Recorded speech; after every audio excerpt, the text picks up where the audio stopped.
IPL 2024-এর উদ্বোধনী ম্যাচের আগেই ঘটল আরও এক অপ্রত্যাশিত ঘটনা, কারণ এমএস ধোনি চেন্নাই সুপার কিংসের অধিনায়কত্ব ঋতুরাজ গায়কোয়াড়ের হাতে তুলে দেওয়ার সিদ্ধান্ত নিয়েছেন।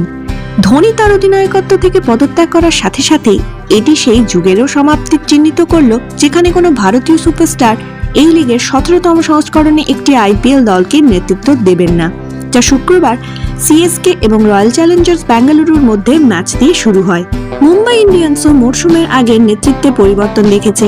হার্দিক পান্ডিয়া রোহিত শর্মা স্থলাভিষিক্ত হয়েছেন। ভক্তদের মধ্যে উদ্বেগ ছড়িয়েছে এবং দলের মধ্যে সম্ভাব্য অস্থিরতা নিয়ে জল্পনা জাগিয়েছে।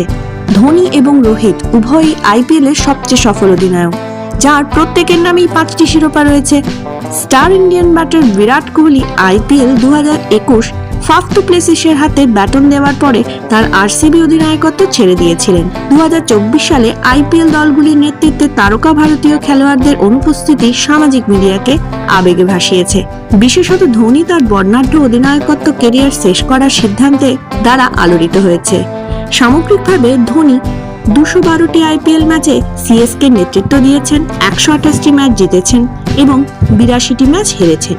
4 মার্চ ধোনি তার সোশ্যাল মিডিয়া অ্যাকাউন্টগুলিতে একটি রহস্যময় মন্তব্য প্রস্তুত করেছেন যে নতুন সিজন এবং নতুন ভূমিকার জন্য অপেক্ষা করতে পারছি না। সাথে থাকুন। ভিডিওটি ভালো লাগলে লাইক করুন, কমেন্ট করুন এবং চ্যানেলটি অবশ্যই সাবস্ক্রাইব করুন। Thank you.